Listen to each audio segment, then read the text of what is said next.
Olá, ouvinte! Tá começando mais um episódio de Terror na Esquina. Eu sou o Fê e no episódio de hoje eu tô sozinho. Mas a gente tem mais um episódio com alguns relatos pesados. A gente tem um comeback de um relato que a gente leu ano passado no Halloween. Mas eu vi que tem uma atualização.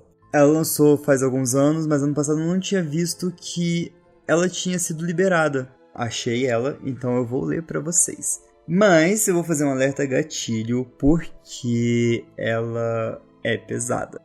Antes da gente começar, bora pro recadinho?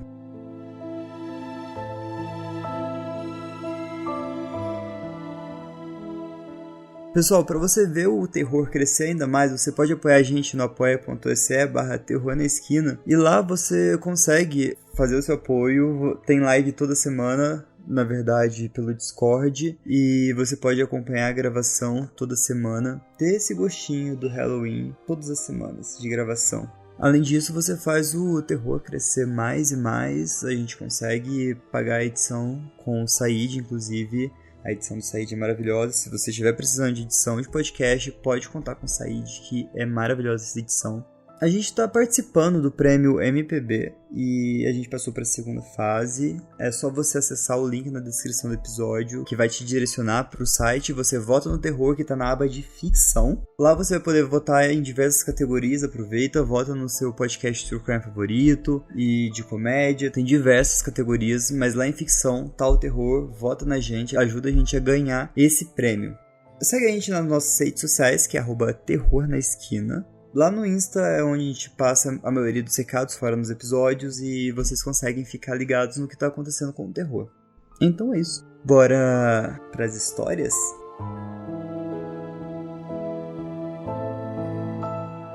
Eu peguei um do Movie Theater Employees, seria tipo empregados de cinema, e alguém perguntou: alguma história de terror de Halloween? E o Puppet Underline Up respondeu: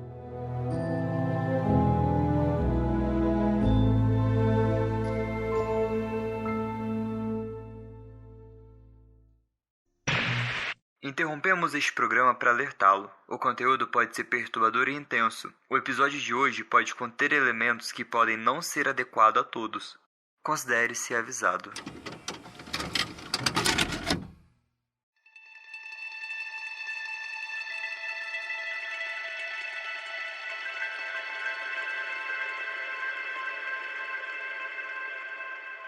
Há muito tempo, em uma galáxia distante, eu estava trabalhando em um turno da quinta-feira à noite como projecionista, desmontando e montando filmes.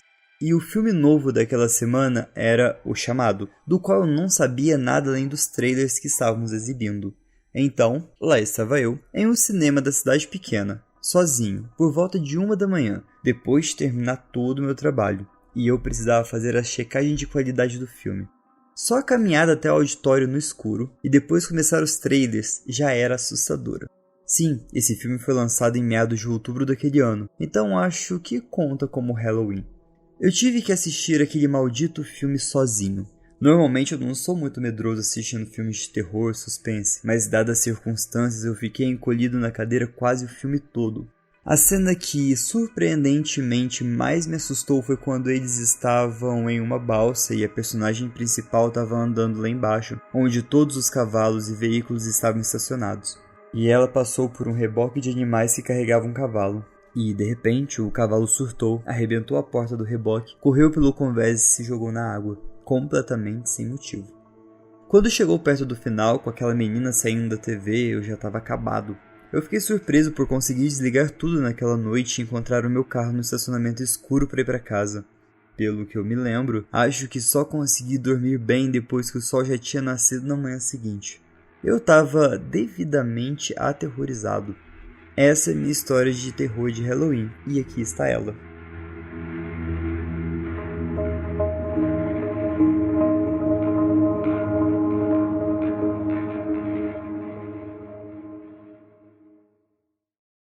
Bom, confesso que você assistir filme sozinho no cinema à noite, de madrugada, sei lá, deve ter aí um que a mais, sabe, um gostinho, um temperinho a mais. Principalmente sozinho, né? Fisteio falando aqui no Discord. Lembro o dia que eu fui ver Halloween sozinho no cinema do outro lado da cidade. Nunca tive tanto medo na minha vida pra voltar sozinho de noite pra casa. Comenta aí nos comentários qual filme de terror mais te assustou. Um filme que me assustou pra caramba, que eu fiquei com medo depois, deixa eu pensar. O Fisteio de novo, quando era criança, Jogos Mortais me fez vomitar. Jogos Mortais é pesado, mas não me dá esse tipo de medo, ele só é gore, né? Bem gore. Thales Gasparotto falou Exorcista. Exorcista é massa, é massa. Não consigo pensar em nenhum que me deu, tipo, um cagaço. Imaculada, eu assisti. Não me deu cagaço, mas eu tive pesadelo. Eu vou lembrar, até o final do episódio eu trago um. O Vitor falou aqui no Discord, filme não me dá muito medo, mas ler It me deu pesadelos até eu acabar. It é bom? Cara, o It do livro é muito melhor do que o It do filme. O Scar Novak falou, espíritos, a morte está ao seu lado, aquele que a menina fica no ombro do cara. Esse sim, esse me deu medo. Boa, obrigado. Espíritos é muito bom. Bom, vamos pro próximo relato. Com o Halloween chegando, qual é a sua história sobre a coisa mais assustadora que já aconteceu com você? O Laser Schlong respondeu.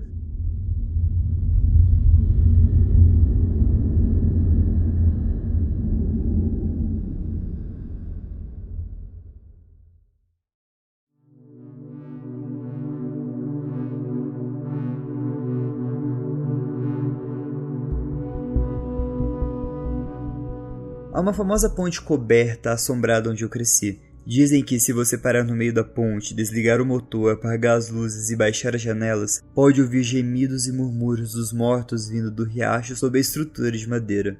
Falam que muitos corpos foram encontrados despedaçados na água. Outra história é que as árvores que levam até a ponte foram usadas para enforcamento, e depois os corpos eram jogados no riacho. Avançando para a noite anterior ao Halloween de 2006, eu estava passeando com alguns amigos. Um de nós desafiou Darren, o único com carteira de motorista do nosso grupo na época, a atravessar a ponte coberta e parar no meio. Darren estava assustado, mas depois de uma rodada de o chamarmos de medroso, ele aceitou.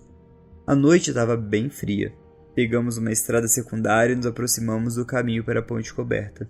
Começamos a dirigir pela estrada cercada por árvores, e após cerca de 1 minuto dirigindo pelo nevoeiro baixo e denso, chegamos à ponte.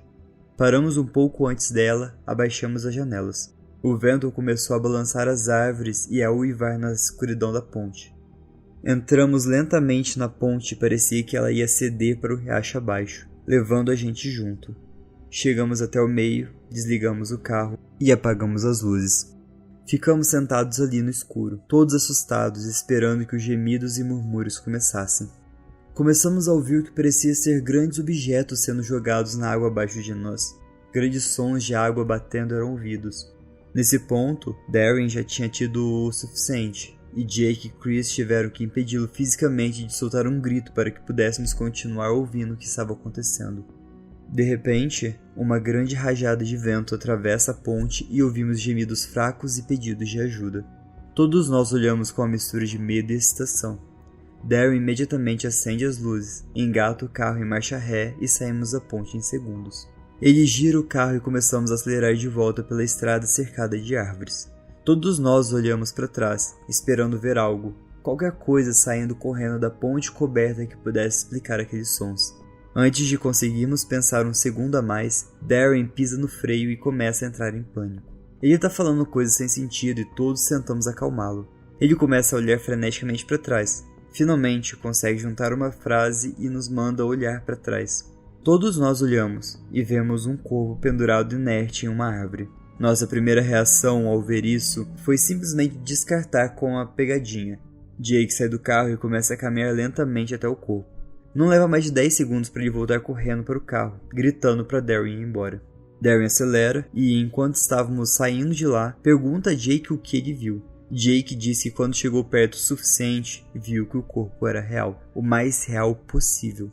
Ele viu o vapor saindo do corpo e o jeito como o pescoço estava contorcido parecia muito real.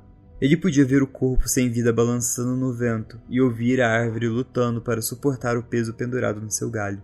Todos voltamos para a casa de Darren e tentamos apagar a noite das nossas mentes.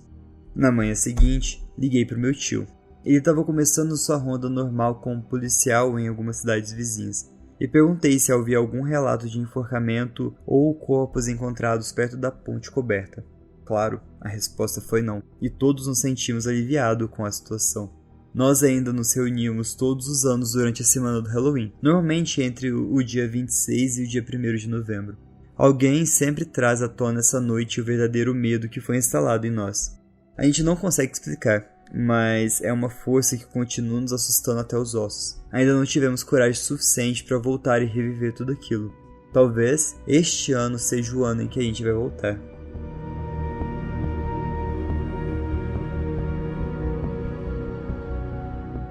Em seguida, o Infinity Space Gold postou: no ano passado eu estava cuidando dos cães dos meus pais, enquanto eles estavam de férias. Eles moram em uma vila rural muito isolada, em uma antiga conversão de celeiro, e eu odeio ficar lá sozinho. Cerca de 10 dias cuidando de casa, acordei às 4 da manhã e ouvi algo no andar de baixo. Pensando que de alguma forma eu tinha ido dormir e deixado a TV ligada. Desci até a sala, mas a TV estava desligada. Muito confusa naquele momento, eu comecei a andar pelo corredor procurando a origem do som. Os 2 cães estavam sentados bem alertas do lado de fora da porta do escritório. Então eu percebi que havia luz vindo de trás da porta do escritório. Não tenho absolutamente nenhuma explicação para o que aconteceu naquela noite. O computador no escritório é do meu irmão, e ele estava na Europa há 2 meses naquela altura, e seu computador sempre estava protegido por senha. No entanto, naquela noite, o computador estava ligado, desbloqueado, e o som que eu ouvia era um vídeo no YouTube sobre experimentos soviéticos de transplante de cabeças de cães. Trabalhei de casa no dia seguinte porque estava tão assustada que achei que voltaria para casa e encontraria a cabeça dos meus cães trocadas. Nesse caso, ela estava vendo o vídeo que estava no YouTube, era aquele da cabeça do cachorro viva, que é bizarríssima. Posso tentar deixar o vídeo na postagem do terror. O Vitor falando que já me traumatizou com isso, sim, já me traumatizou. Em seguida, o PDX Ryan07 postou: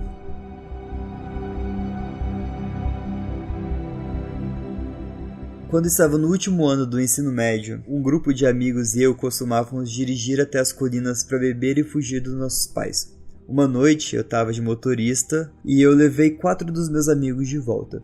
2 das garotas estavam muito bêbadas e começaram a vomitar. Então paramos em um parque. As 2 começaram a vomitar do lado de fora das portas do meu carro, e uma caminhonete apareceu atrás de nós com os faróis altos apontando para o nosso carro. Eu pensei que fosse a polícia e fiquei esperando eles nos flagrarem, mas a pessoa na caminhonete apenas ficou lá. Eventualmente, fechamos a porta e fomos embora. A caminhonete nos seguiu. Comecei a dirigir mais rápido e passamos por um bairro que eu conhecia muito bem, fazendo várias curvas e aumentando a velocidade, mas a caminhonete continuava nos seguindo. Eventualmente, meus amigos precisaram vomitar de novo e paramos. A caminhonete parou atrás de nós e, de novo, ficou com as luzes sobre a gente. Olhei pelo retrovisor e vi um homem branco mais velho com barba. Ele começou a alcançar o porta-luvas, e nesse ponto eu entrei em pânico, gritei para os meus amigos puxarem os outros para dentro do carro e pisei fundo no acelerador. Fizemos algumas curvas e conseguimos despistar o cara. Ficamos na entrada da garagem de uma casa qualquer por uns 15 minutos e depois decidimos que estava seguro. Voltamos para a rua principal e a caminhonete estava lá esperando pela gente. Dirigi o mais rápido que eu pude pela rua principal, e a caminhonete continuava nos seguindo. No final da colina, tinha um grande acidente e vários carros de polícia e caminhões de bombeiro. Comecei a desacelerar como se fosse parar perto dos policiais. A caminhonete nos ultrapassou, avançou um sinal vermelho bem na frente dos policiais e nunca mais o vi. Eu não tenho ideia de quem era aquele cara, ou o que ele queria, mas foi aterrorizante.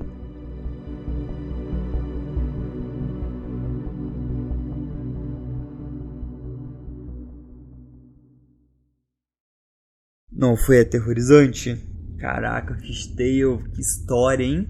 Essa foi boa, hein? Pesada, tipo, porra, gente stalkeando, só stalkeando não, me perseguindo, né? E eu acho que viu a oportunidade por ver gente bêbada no carro, predadores. O Halloween tá se aproximando. Reddit, qual foi a coisa mais assustadora ou inexplicável que já aconteceu com você? O Glorious Nome 13 postou: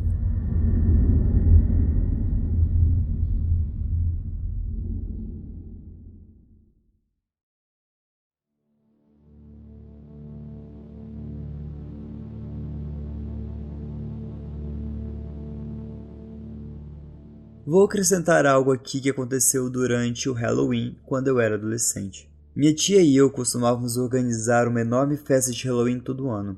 A gente alugava um prédio perto de um cemitério, pelo fator assustador, próximo à nossa casa.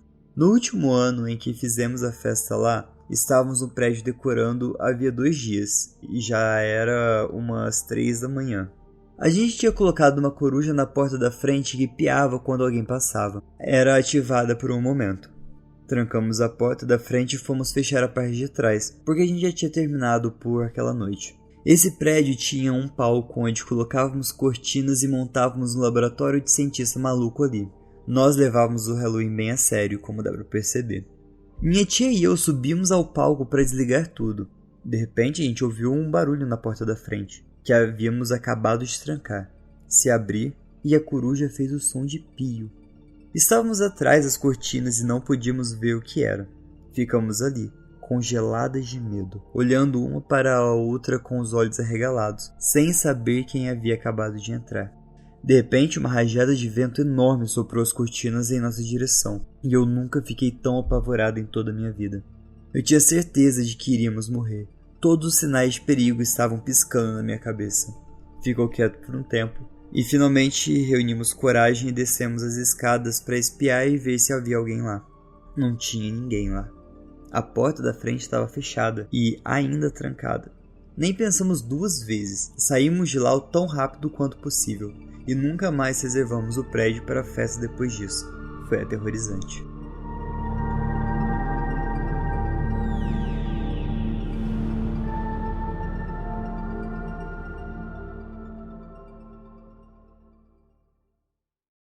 Parece que alguém se deparou com um espírito, né? Que ativou a corujinha. O que vocês acharam dessa? Comentários, por favor. Vamos conversar um pouquinho. Lucas falando que tá incrível. Valeu. A Lenderline Lohana, tô gostando muito dessa tal de live. Então, nesse mês a gente vai ter mais um no dia 24, mais um no dia 31. Mas depois a gente volta ao normal. Uma pequena reformulada nos episódios, mas vai ser massa. Bora pra próxima.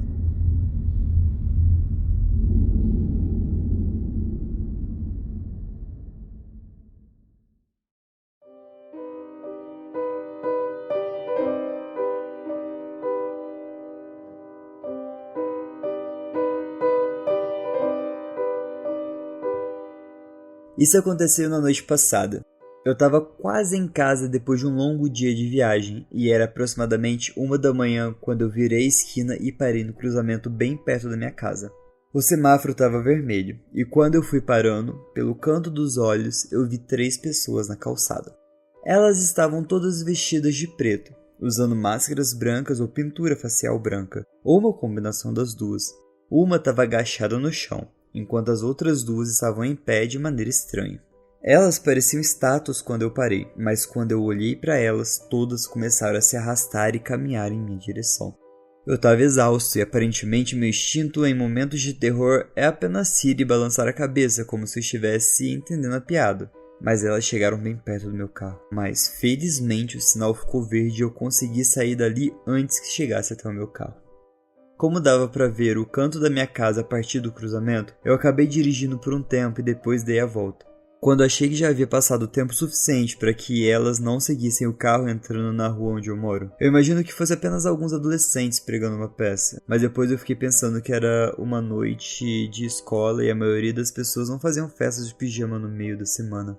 Eu tô em dúvida se vale a pena ligar para o número de emergência não urgente para relatar isso, só por precaução. De qualquer forma, eu não vou sair depois do anoitecer por um bom tempo e provavelmente vou investir em alguns reforços para as fechaduras da porta.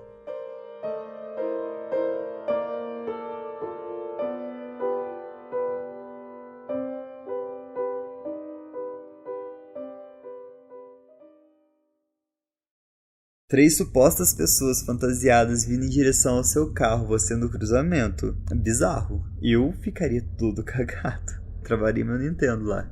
Olha, a próxima fica aqui, alerta gatilho para crueldade animal. Inclusive, criadores de conteúdo de True Crime, quero um episódio sobre este caso, porque tem uma reviravolta bizarríssima e continua sem explicação. essa foi no Creepy Encounter também.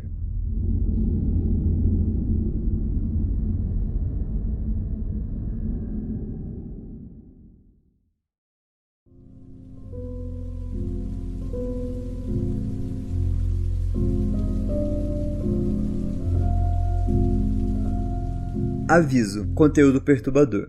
Por onde eu começar com essa história? Eu trabalho como assistente de enfermeira veterinária e já recebemos coisas incomuns trazidas para a nossa clínica, mas essa eu simplesmente tive que compartilhar. Hoje, 31 de outubro de 2020, era meu sábado de trabalho. Eu estava na recepção com a recepcionista e a enfermeira veterinária. Por volta das 9 horas da manhã, recebemos uma ligação de um homem idoso que encontrou um gato morto em seu jardim na frente.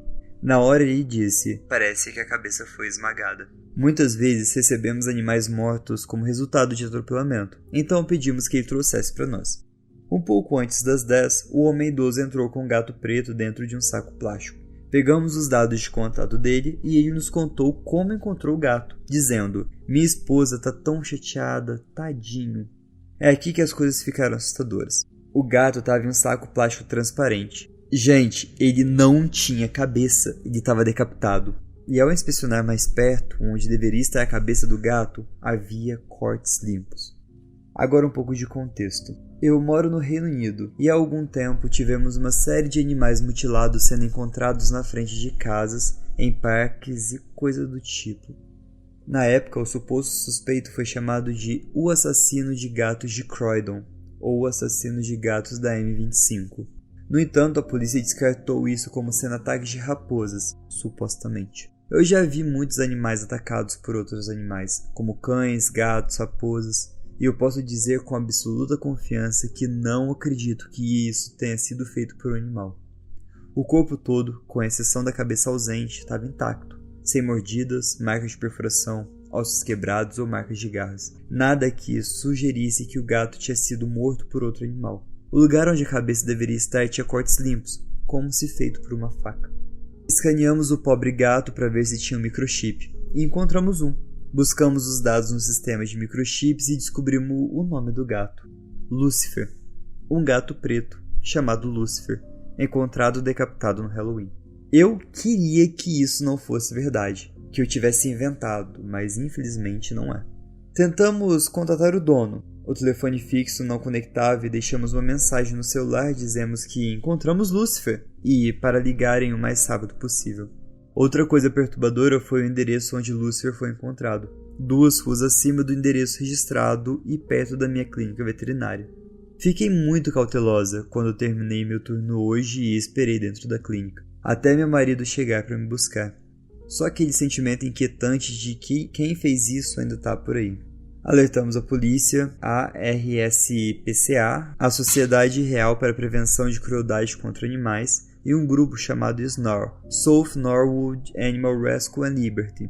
A SNOR está ansiosa para ajudar, mas eles não podem examinar o corpo sem consentimento dos donos. No momento, estamos mantendo Lucifer até conseguirmos o contato com os donos para decidir o que fazer. O adorável senhor idoso concordou em ser contratado pela polícia, a RSPCA, a SNOR, para ajudar de qualquer maneira. Eu já trabalhei com casos de crueldade e abuso de animais, mas esse é o caso mais assustador, perturbador e triste que eu já encontrei em todos os meus anos de trabalho como assistente de enfermeira veterinária. Eu espero que recebamos boas notícias sobre essa história. Essa foi minha experiência assustadora. Rezo para nunca mais ter outra dessa. Posso dizer com certeza que abracei meus 2 gatos com muita força quando cheguei em casa. Se você leu até aqui, obrigado. Fica seguro e se cuida, pessoal. Edith. Uau, isso teve muito mais repercussão do que eu imaginei. Obrigado pelas suas mensagens gentis e obrigado aos estranhos gentis pelo prêmio que eu ganhei pela postagem. Então, tivemos notícia da SNOR e tá aqui o relatório. Entrei em contato com um casal de idosos e, aparentemente, Lucifer começou a visitá-los há 2 anos. Eles começaram a alimentá-lo e, depois de um tempo, o adotaram, não oficialmente, e o chamaram de Charlie. Acho que não passou pela cabeça deles antes de, agora, levar o gato para verificar o microchip. Mas, aparentemente, o senhor estava prestes a pegar uma caixa de transporte de gatos para levá-lo ao veterinário. Ele ficou muito surpreso quando eu disse que Lucifer tinha um microchip, mas que vocês não conseguiriam contatar os donos. É realmente muito triste, mas eu fico feliz que Lucifer e Charlie teve 2 anos felizes e que eles aproveitaram sua companhia. Não sei se o casal de idosos deu alguma instrução sobre se gostaria do corpo ou das cinzas de Lucifer e Charlie de volta. Vamos distribuir panfletos na área e procurar por câmeras de segurança. Hoje, segunda-feira, 2 de novembro, finalmente fizemos contato com os donos de Lucifer. Eles haviam se mudado para outra casa, perto da antiga, mas não atualizaram o endereço registrado no microchip. Lucifer havia desaparecido cerca de 2-3 anos, e eles ficaram chocados e devastados ao receber a notícia de que ele havia sido morto. Perguntamos se eles queriam as cinzas de volta, mas eles recusaram. Ele provavelmente voltou para sua antiga casa e acabou sendo adotado pelo casal de idosos. Esse é o resumo. Vou mantê-los informados se encontrarmos a pessoa que matou Lucifer Charlie. Obrigado se você leu até aqui. Tenha um ótimo dia e fique seguro.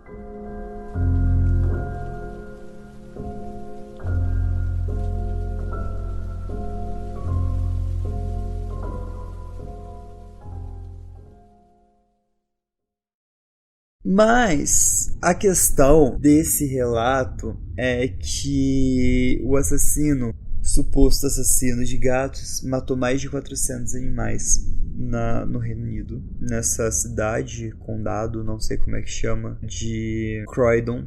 E não tem explicação. Não conseguiram dar uma resolução pro caso. Então fica aqui meu apelo ao podcast True Crime que nos escuta. Façam um episódio sobre o assassino de gatos de Croydon, porque eu dei uma lida por cima e eu achei, cabe um episódio. Eu acho que a gente tá num momento meio delicado pra falar sobre crueldade animal, porque essa semana teve um caso absurdo que aconteceu do rapazinho, do menino lá de 9 anos que assassinou alguns animais, mas eu não quero entrar em detalhes aqui porque não cabe. A Cibele falando que essa semana foi pesada quanto a isso, sim. Bom, pra quebrar o gelo, eu vou contar a história de um cara que postou assim: Reddit, é meu aniversário e eu não quero karmas. Karmas é tipo pontos que você ganha por curtidas no Reddit. O que eu realmente quero são suas histórias assustadoras de Halloween. Você pode me ajudar? E o Chatterley ajudou com uma história bizarríssima. Então, tanca essa.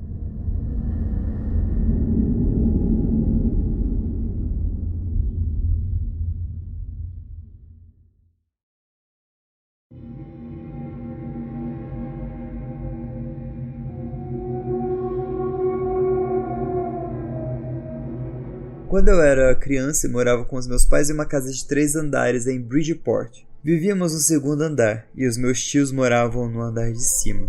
Tínhamos uma escada e uma varanda frontal compartilhada, às quais somente nossas famílias tinham acesso, com armários sob as escadas para depósito.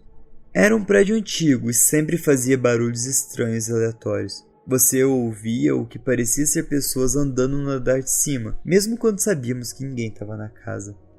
Eu lembro de ter cerca de 4 anos e meus pais terem amigos em casa. Um deles fez um comentário sobre as pessoas vivendo nas paredes dessa casa. Isso sempre ficou comigo. Muita coisa estranha aconteceu lá, mas a mais assustadora que eu conheço é algo que minha mãe me contou que aconteceu quando eu tinha 2 ou 3 anos. Eu tinha uma tartaruga de pelúcia grande que eu adorava. Ela era do tamanho de um travesseiro grande o suficiente para eu sentar em cima, verde e brilhante, com uma carapaça rosa e amarela. Eu a arrastava de um cômodo para o outro e me esparramava sobre ela onde quer que eu fosse. Em algum momento, a tartaruga desapareceu. Eu fiquei inconsolável. Minha mãe procurou por toda a parte para ver se eu a tinha enfiado debaixo de uma cama ou nos armários, se tinha levado para o andar de cima e deixado no apartamento da minha tia, mas nada. Ela não tinha ideia de onde aquela tartaruga poderia ter ido. E eu acho que encontrei outras coisas para brincar e superei isso. Vários meses depois, ela foi buscar as decorações de Natal no armário da varanda. Ele estava sempre trancado com um cadeado porque tínhamos enfeites antigos da Polônia que ela não queria que eu pegasse e quebrasse. Além de outras coisas como ferramentas que meu pai não usava com muita frequência. No escuro do armário, com uma lanterna, remexendo em caixas para pegar as decorações certas, ela viu algo brilhante enfiado no canto. Era minha tartaruga. Ela tentou pegá-la e foi espetada por algo afiado. A essa altura, ela já estava bem assustada. Então foi até dentro de casa, pegou uma vassoura e usou para puxar a tartaruga para fora do armário. Quando ela conseguiu tirar para a varanda, disse que quase vomitou. Minha tartaruga parecia um alfineteiro, cravada com mais de uma dúzia de grandes anzóis de pesca. Eles estavam enterrados e engaixados de tal forma que as pontas estavam saindo. Até hoje, isso ainda me assusta, e não tem nenhuma explicação lógica que ela consiga pensar para o que aconteceu. Ninguém além da nossa família podia entrar naquele armário, e nem meu pai e nem meu tio pescavam.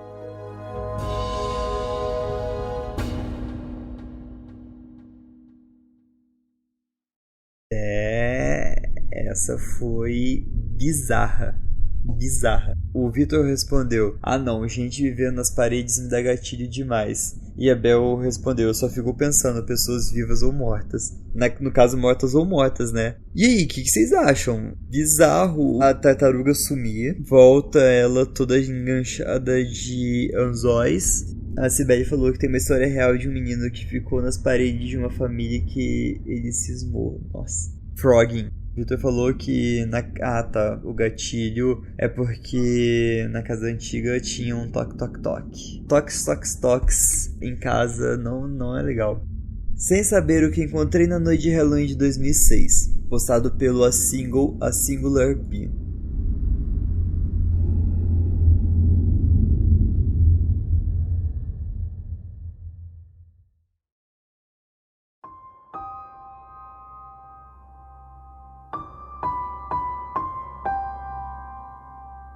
Eu só queria compartilhar meu encontro com uma pequena figura escura que encontrei quando eu era mais jovem. Além disso, eu tô procurando sugestões sobre o que eu vi naquela noite.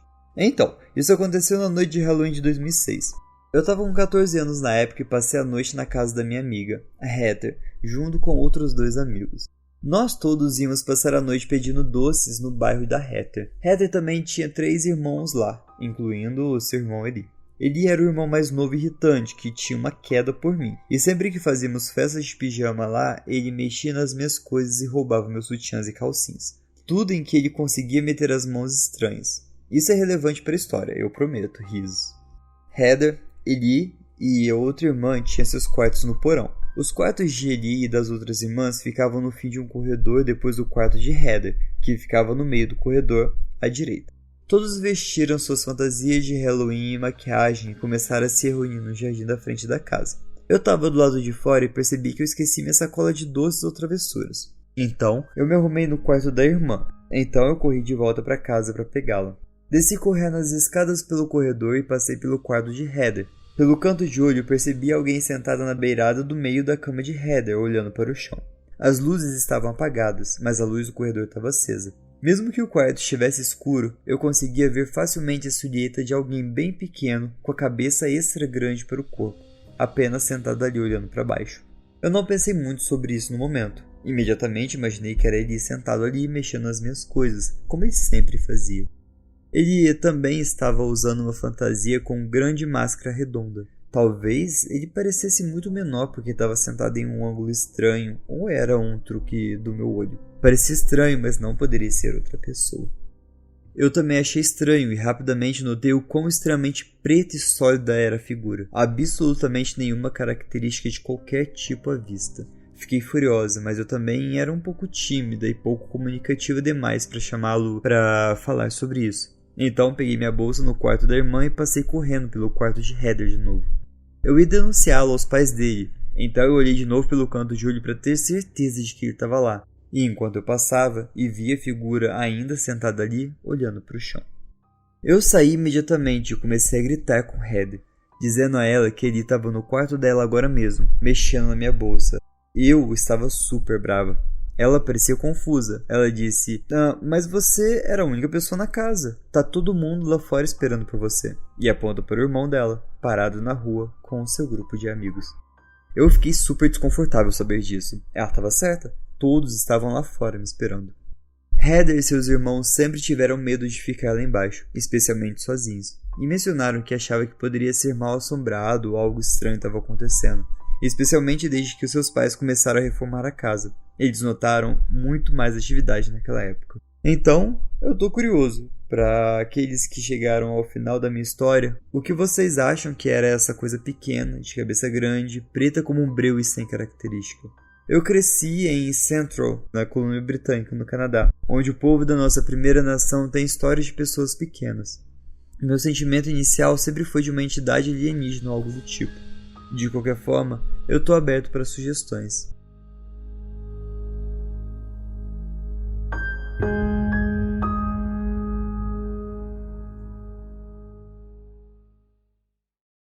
Fishtail, capeta, serial killer, espírito qualquer coisa desde que leve.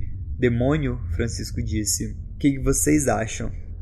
A Cibele falando do Karazi de novo. Mais uma noite sem dormir. Ou ET. ET ou Karazi. Dessa vez roubando algo que não era doce. Tudo é Karazi pra mim. Me deixa, Cibele falando. Fishtail falando Karazi roubando calcinha. Meu Deus, eu tô rindo. Boa. A Neide.rosa falou, depois mostra a sua Eva embrulhada, que parece uma pessoa. Eu tenho que tirar uma foto dela, só que ela tá dentro do lavabo e eu empilhei uma caralhada de caixas em cima dela, então ela tá meio escondida agora. Eu prometo que assim que eu der uma organizada e tirar essas caixas, eu posto uma foto pra vocês. Vamos pro Let's Not Meet. É Halloween, mas não é ao mesmo tempo. Feliz Halloween. Como prometido, compilei uma lista das histórias mais arrepiantes desse subreddit. Aproveite. E tem um monte de histórias aqui. O Homem Sorridente, o Corduroy Joster, o Homem da Capa de Chuva Amarela, o Escritório no Meio do Nada, Bem-vindo ao Hotel Californope, o Motel Moonlight. Então, eu vou pegar uma aleatória aqui. Lembrando que Let's Not Meet gente pode cair em caso de agressão, tanto física quanto moral, quanto verbal a mulheres. A gente pode cair em feminicídio, a gente pode cair em suicídio, a gente pode cair em muitas coisas mais reais e mais próximas a gente. Então, estejam cientes. E tá com cara de ser pesadão. O Homem da Capa de Chuva Amarela.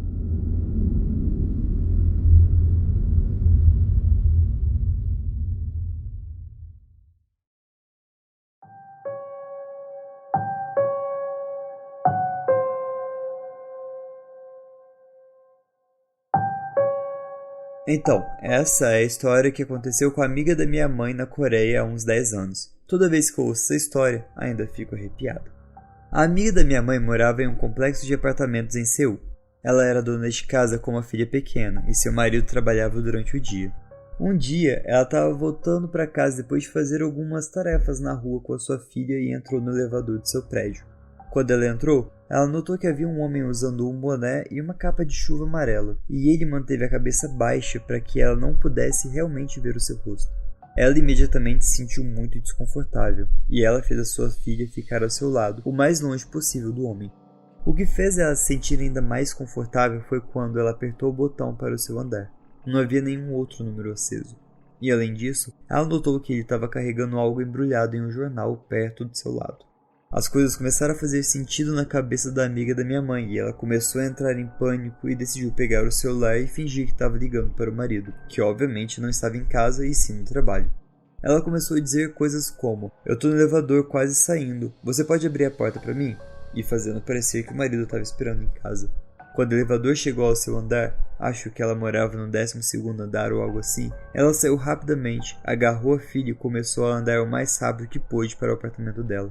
Ela percebeu que o homem também desceu no andar dela e a seguia lentamente pelo corredor. Quando a amiga da minha mãe chegou à porta, ela começou a bater e gritar: "Cheguei! Por favor, abre a porta!" E meio que ela fingiu que ele estava vindo atender a porta. Ao ver isso, o homem da capa de chuva amarela começou a se afastar de volta para o elevador.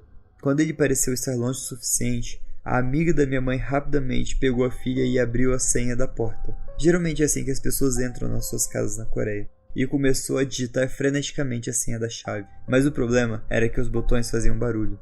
Então, o homem sabia que ninguém atenderia a porta para ela e ele se virou e começou a correr de volta para ela. A amiga da minha mãe, nesse ponto, estava praticamente gritando e quando ela finalmente conseguiu abrir a porta, a primeira coisa que ela fez foi jogar a filha pela porta. Quando ela mesma entrou, viu que o homem estava a poucos centímetros dela. mas conseguiu fechá-la e trancá-la antes que pudesse enfiar a mão ou arma na porta. Depois, olhando pelo olho mágico da porta, ela viu que o homem estava se afastando de volta para o elevador. Vários meses depois, a amiga da minha mãe estava assistindo ao noticiário e havia uma cobertura sobre a captura de um serial killer chamado Yu Yang-Chu, que costumava matar pessoas em situação de prostituição. Ela disse à minha mãe que nunca poderia esquecer o pavor que sentiu quando viu a capa de chuva amarela e o chapéu muito familiar que ele estava usando quando foi apreendido. Edith, aqui está a página na wiki de Yu Yang-Chu. Caso alguém esteja curioso, ela também detalha todos os seus assassinatos.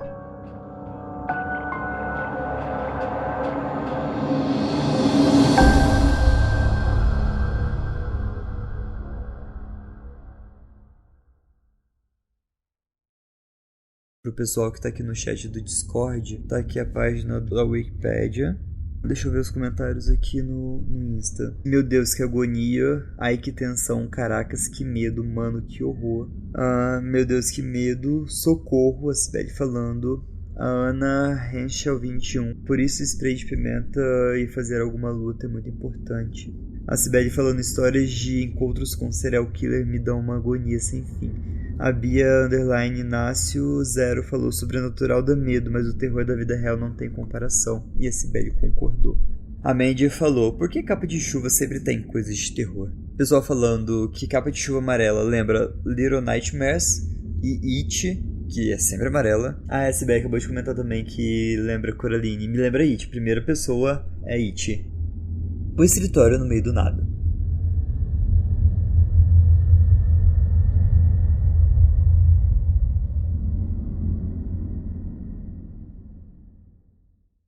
Pessoal, mais um recadinho que o Fê pediu para passar para vocês. Esse próximo relato contém relatos de abuso infantil. Então, para quem quiser pular, pula diretamente para 51 minutos, tá bom? Que daí você já pula o relato inteiro.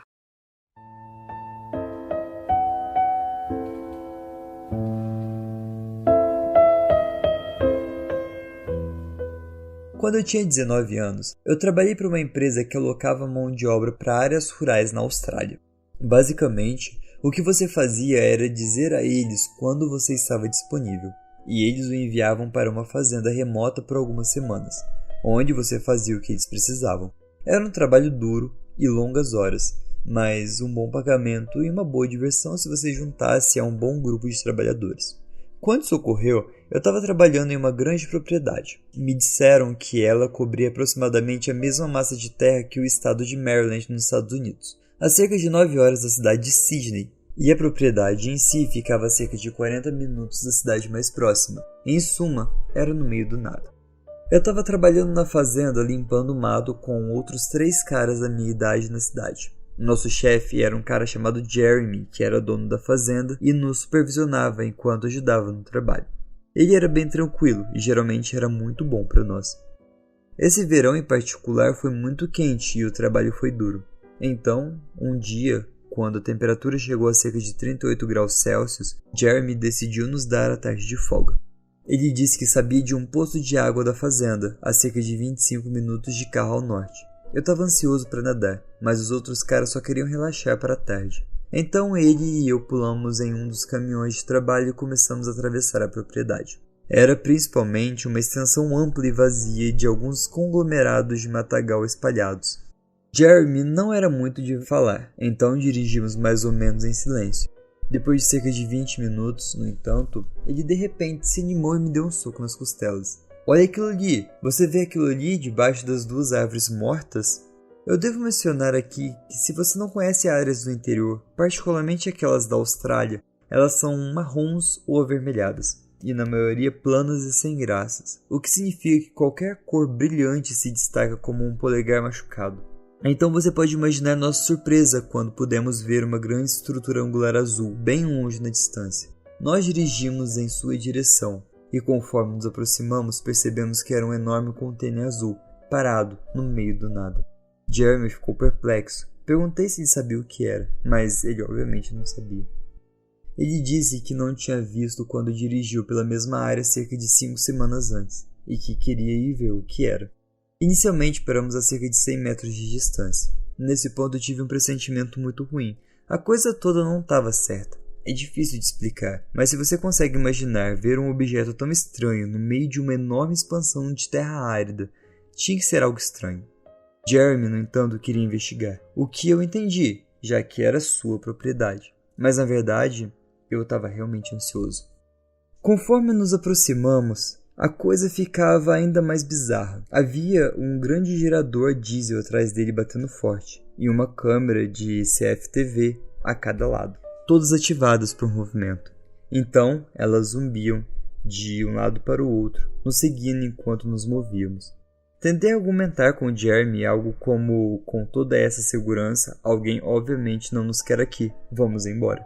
Ele me ignorou, no entanto, me lembrando que era sua fazenda, e quem quer que tenha colocado aquilo lá estava invadindo, então ele queria entrar.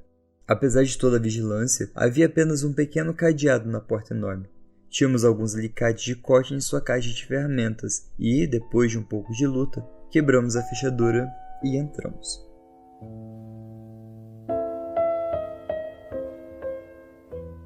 A primeira coisa que eu notei foi a corrente de ar frio quando entramos. O lugar tinha ar-condicionado, o que devo admitir que é bem agradável em um dia tão quente. Procuramos um interruptor de luz, mas eu já podia ver que era algum tipo de instalação de TI. Havia LEDs piscando por todo lugar e o tipo de zumbido que você ouve quando um disco rígido está trabalhando duro. Quando finalmente acendemos as luzes, pudemos ver a instalação de um escritório sofisticado, embora um tanto desorganizado. Havia discos rígidos do tamanho de geladeiras de bar e outros equipamentos de informática alinhados na parede, às vezes empilhadas em 2 ou 3 de altura, e caixas de armazenamento de plástico espalhadas pela parede mais distante, e várias mesas com monitores de computador dispostos no meio, completos com cadeiras de escritórios com rodinha. Nesse ponto eu me senti como se estivesse em um daqueles sonhos sem sentido. Nós andamos até o meio, sentamos nas mesas para ver se os computadores poderiam nos dar alguma ideia do que diabo estava acontecendo aqui. Meu coração estava acelerado e eu só queria sair correndo. Tínhamos sido vistos pelas câmeras. Então, se alguém estivesse monitorando, ele já sabia que a gente estava ali. Jeremy, do outro lado, estava inflexível de que tínhamos que checar ao fundo. Então eu coloquei uma cara corajosa e comecei a olhar pelo computador. Isso continuou por um tempo. Mas em suma, nenhum de nós tinha um autoconhecimento da tecnologia fora do Facebook e da Microsoft Word. O melhor que eu posso descrever da minha posição deitada é que eram listas intermináveis de conversas de computador. Era como as antigas telas de download do Napster ou LimeWire, apenas pegando e recebendo dados constantemente e gravando-os em várias janelas. Desisti dos computadores e caminhei cautelosamente até a extremidade mais distante do container, até uma grande pilha de caixas de armazenamento. A essa altura eu tinha certeza de que não havia mais ninguém lá, pois não havia onde se esconder. Mas eu ainda estava incrivelmente nervoso. Eu decidi, contra o meu melhor julgamento, ver o que havia dentro de todas essas caixas. Minha breve busca por essas caixas ainda me fez sentir mal no estômago. Não demorou muito para eu perceber que essas caixas estavam cheias de pôsteres, DVDs e fotos, tudo de pornografia infantil hardcore. Uma coisa que ainda me incomoda é que estava tudo bem organizado em pastas e caixas menores. Essas pessoas eram organizadas. Eu imediatamente recuei, pulei e corri até Jeremy. Eu mal conseguia formar uma frase. Eu disse algo como: "Cara, sai, sexo infantil. Vai, levanta logo." Eu arrastei para fora, me recompus e consegui explicar o que eu vi. Pulamos para fora para o caminhão e corremos de volta para casa. A fazenda não tinha sinal de celular e não tínhamos comprado o telefone via satélite. Então tivemos que voar para o telefone fixo para chamar a polícia. Depois que ligamos para eles ainda tiveram que ir até a fazenda, da delegacia de polícia mais próxima, que ficava em uma cidade a cerca de meia hora. Como mencionei, a fazenda é muito remota. Esperamos, conversando freneticamente sobre o que tínhamos visto, até que os policiais chegaram quase uma hora depois.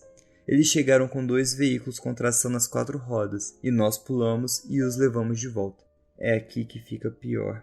Quando voltamos, a porta do container estava aberta, e havia fogo lá dentro. Tínhamos apenas 2 pequenos extintores no carro, e eles fizeram muito pouco. O corpo de bombeiros levou 1 hora para chegar lá, quando a maior parte do dano já estava feita. Um relatório de incêndio criminoso da Polícia Federal não encontrou quase nenhuma evidência do equipamento de computador descrito, e apenas vestígios de papel e papelão. Isso significa que quem quer que o tenha operado sabia que estávamos lá, e teve tempo de vir remover a maior parte dele e fugir. Havia várias maneiras de sair da propriedade e a massa de terra era enorme, então não havia uma maneira real de segui-los. Como a polícia nos levou muito a sério em primeiro lugar, provavelmente devido à nossa explicação ruim ao telefone, a vigilância aérea também era impossível quando juntamos tudo. Eu fiquei muito interessado em investigar, mas sem nenhuma evidência real de quem poderia ser o responsável. A investigação esfriou. Mantive contato com Jeremy e o container de transporte ainda está lá na fazenda, pois é muito caro movê-lo. Eu nunca vou esquecer o que eu vi naquelas caixas.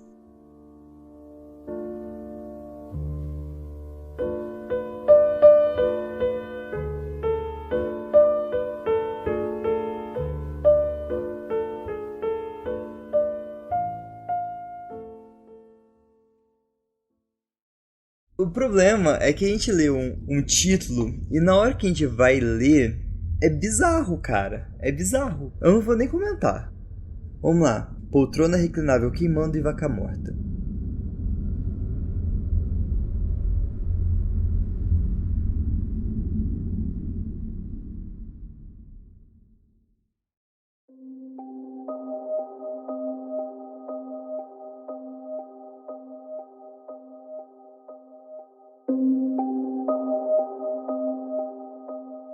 Olá pessoal, sou novo aqui, então sejam gentis.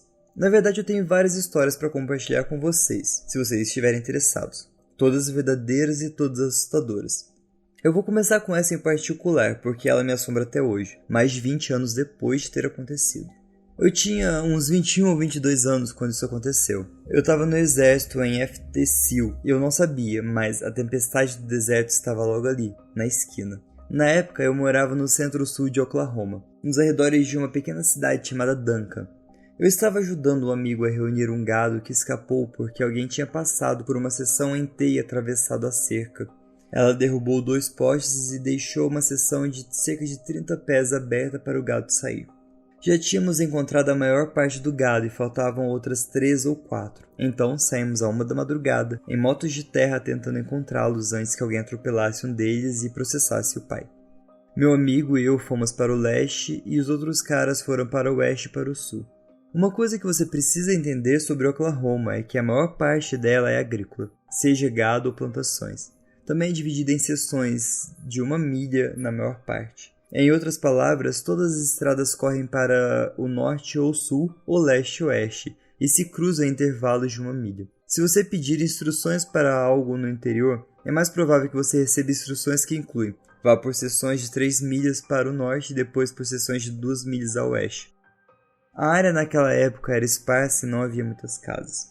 Não sabíamos há quanto tempo o buraco estava na cerca. O pai dos meus amigos só verificou a cerca porque não tinha gado. Eles eram donos de toda a seção de 1 milha de uma borda na parte da seção de 1 milha adjacente. O buraco na cerca ficava no lado leste das suas terras, na distância mais distante da sua casa. Eles verificavam a cerca para esses buracos semanalmente, então o buraco não poderia ter mais de 2 dias. James e eu estávamos andando por essas velhas estradas de terra empoeirada com holofotes alimentados por uma bateria para mostrar o caminho e procurar o gado. Parávamos em qualquer uma das milhões de pequenas pontes de madeira e olhávamos para ver se havia vacas perto da água.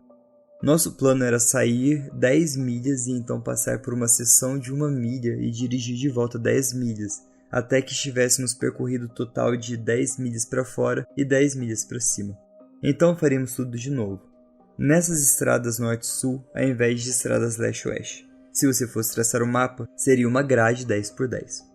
Estávamos lá desde as 21, quando estava escurecendo e já tínhamos andado 10 milhas para fora da cerca e 3 milhas para além. Preciso mencionar nesse ponto que tem umas seções de milhas que não são divididas por estradas e você tem que virar para um lado e o outro em um cruzamento em T. Se isso acontecesse, sempre pegávamos a estrada que ia na nossa direção geral de viagem. É confuso, mas é para entender. Se estivéssemos viajando para o leste e chegássemos a um T, e já estivéssemos verificado a estrada ao norte de nós, então seguiríamos para o sul a 1 milha e depois seguiríamos para o leste de novo. Ocasionalmente, um velho fazendeiro morria e deixava suas terras para parentes que não tinham interesse em agricultura e a terra era colocada à venda ou simplesmente deixada sozinha por anos. Quando isso acontece, as estradas não são muito usadas. A natureza se recupera e você geralmente fica em uma estrada de terra com ervas daninhas e grama crescendo nela, ou fica um pouco mais do que uma trilha melhorada. Geralmente 2 sulcos com ervas daninhas cresciam em capins e ocasionalmente árvores. Estávamos em uma das estradas esburacadas indo para o sul até o próximo cruzamento, onde viraríamos para o leste de novo. A estrada aqui era muito montanhosa para o cultivo e tinha sido deixada sozinha por pelo menos 30 anos. Nós 2 estávamos familiarizados com ela e caçávamos e pescávamos lá. Essa seção de 1 milha e as próximas 2 eram basicamente selvagens.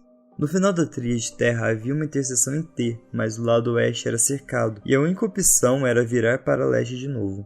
No final dessa seção de 1 milha, a estrada era um beco sem saída, mas tivemos que verificar e voltar.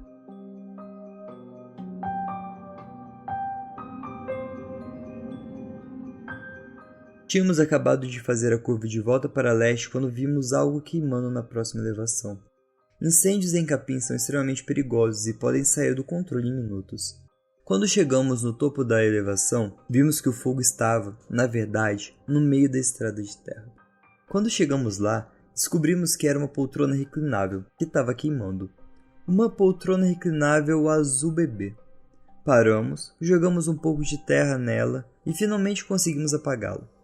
James e eu estávamos imaginando que tipo de idiota faria isso e quão estranho era estar no meio da estrada queimando. Satisfeitos que o fogo estava apagado, voltamos para as nossas motos e passamos pela poltrona reclinável em direção ao fim da seção de 1 milha. Ainda a 1/4 de milha de distância, encontramos uma de suas vacas no fundo da elevação, cerca de 100 pés abaixo da estrada. Ela estava deitada, metade para dentro, metade para fora da estrada.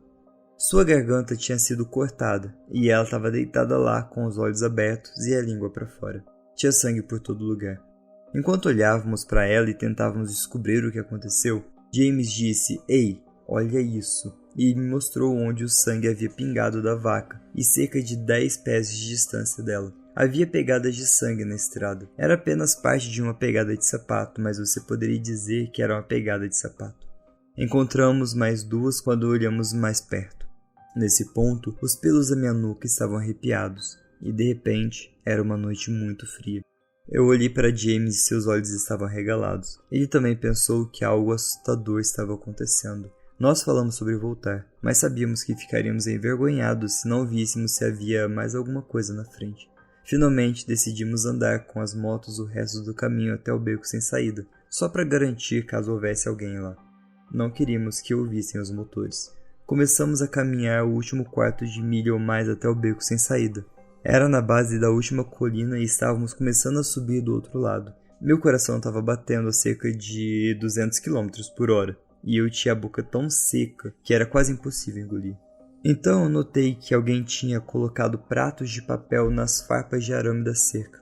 Olhamos e havia pratos presos nos fios superiores de ambos os lados da cerca, começando a cerca de 50 pés atrás de nós e continuava subindo e passando a colina.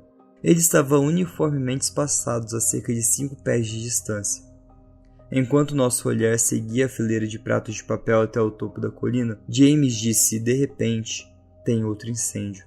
E foi naquele momento que eu pude sentir o cheiro, mas o que eu senti não foi aquele cheiro normal de fumaça. Era como se alguém tivesse adicionado incenso a ele. Perguntei a James se ele conseguia sentir o cheiro, e ele disse que sim. Eu disse a ele que não gostava nem um pouco disso. Eu estava bem em perder a cara na frente dos nossos amigos e do pai dele e dos irmãos dele. Eu estava pronto para ir embora, e ele concordou comigo, mas disse que a gente tinha que ver o que estava queimando. Nós dois estávamos sussurrando e tremendo tanto que nossas vozes tremeram. Começamos a subir a colina de novo e eu pensava a cada passo que seríamos seriamente mortos ou coisa pior. Quando chegamos ao topo da colina, um dos pratos de papel voou da cerca e deslizou atrás da gente, fazendo nós dois pularmos. Eu tive que fazer tudo o que pude para não gritar. Depois que vimos o que era, eu comecei a rir, mas James me fez calar e me disse para ouvir. A gente podia ouvir vozes.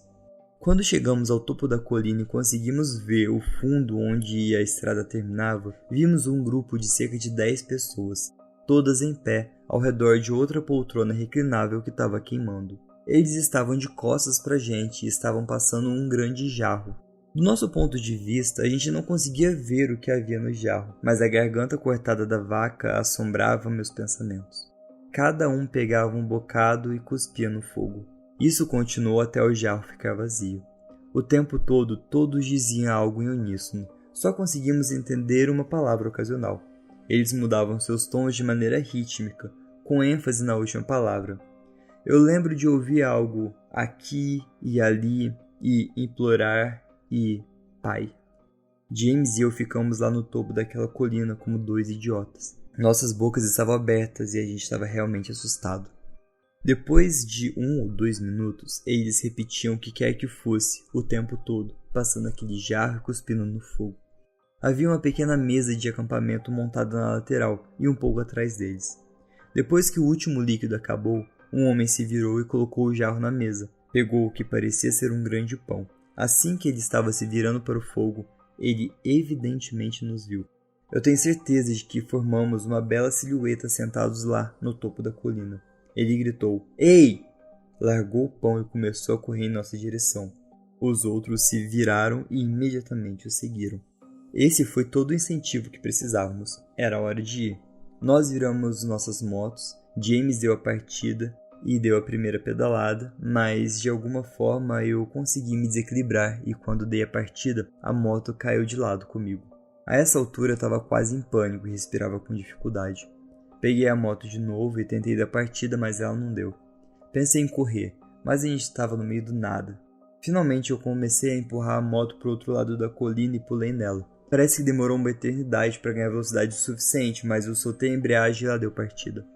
James estava esperando na esquina do cruzamento para ter certeza de que eu estava chegando, e fomos para a casa dele, indo rápido demais para a segurança, especialmente no escuro. Quando finalmente voltamos para a casa dele, contamos ao pai dele o que tínhamos visto. O pai dele chamou alguns amigos e todos eles carregaram seus caminhões com armas o suficiente para começar uma pequena guerra. James e eu sentamos com o pai dele e dissemos a ele para virar. O pai dele continuou nos fazendo perguntas no caminho. O que eles estavam fazendo, porque havia uma poltrona pegando fogo. Eles cortaram a garganta de uma vaca? Quantos eram? Como eles eram? O que eles estavam dirigindo? Essa última pergunta nos deixou perplexos. Não tínhamos visto nenhum carro ou caminhão.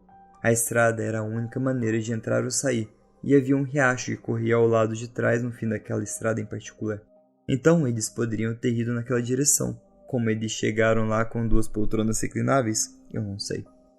Quando chegamos ao último trecho da estrada, os faróis encontraram o local onde a poltrona estava. Ela havia sumido. Todos nós podíamos ver onde a estrada e a grama ao redor estavam queimadas, mas a poltrona não estava mais lá. Conforme nos aproximamos, James percebeu que a vaca também tinha sumido. Eu odeio admitir, mas eu estava ficando assustado de novo. Eu estava com medo de que o pai dele nos dissesse que era nossa imaginação e não acreditasse em nós. Quando chegamos mais perto do local queimado na estrada, Buster, que era o pai do James, notou a poltrona na vala do lado esquerdo da estrada. Então notei a vaca do outro lado. Ela também estava na vala. Os pratos de papel também tinham sumido. Buster saiu para olhar a vaca com os outros homens. Eles ficaram lá conversando e balançando a cabeça pelo que pareceu 10 minutos, antes de voltarem para os caminhões. Continuamos em direção à colina. Os sulcos feitos pelos pneus das motos girando eram facilmente vistos, mas não havia fogo do outro lado da colina. Todos nós descemos até onde a outra poltrona estava queimando, mas ela e a mesa de acampamento tinham sumido.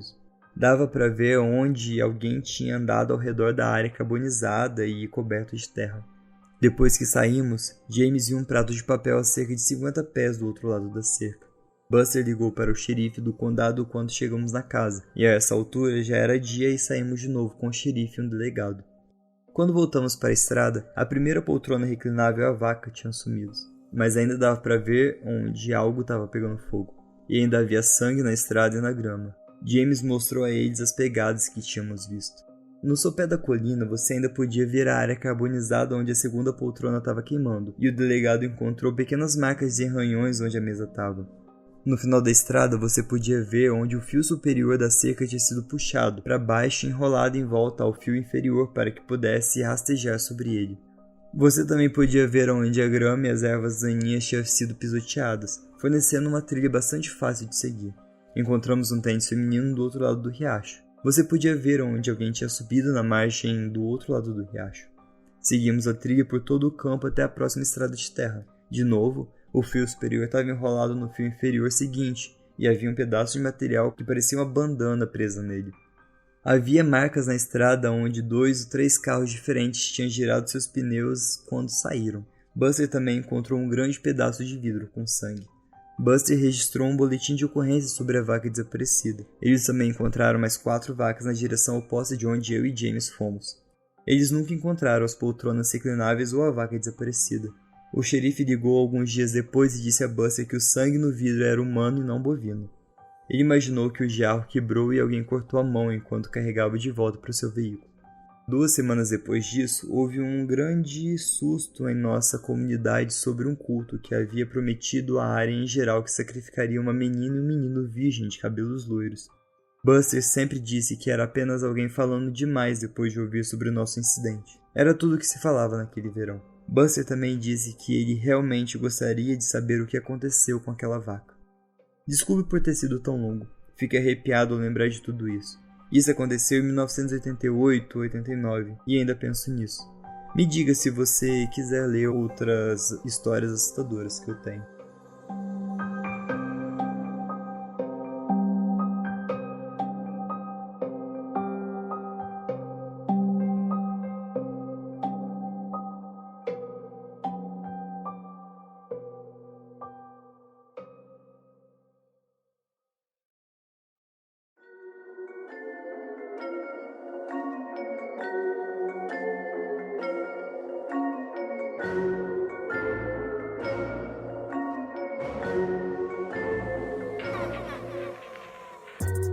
Que maluquice, eu vou deixar os comentários pra vocês. Comenta aí no Spotify, fala o que tu achou dessa história, o que você achou desse episódio. Francisco falou aqui, bizarro. E cara, que maluquice, que bizarrice. A Cibele falou, meu Deus, eu me perdi toda nessa, eu vou comentar semana que vem, no caso hoje, quando o episódio tá saindo, quando ela ouvir de novo. A Ana Heschel21 falou coisas estranhas, sim. Fishtail falou, traz um quadro só lendo histórias escolhidas na hora, muito bom. Bizarro isso, pode deixar. Traremos. Mas é isso, pessoal. Se você ficou até aqui, meu muito obrigado. Muito obrigado a todos que assistiram a live e ficaram até o final, curtiram o nosso desespero ao ler o penúltimo relato. Cuidado nas esquinas. Tchau!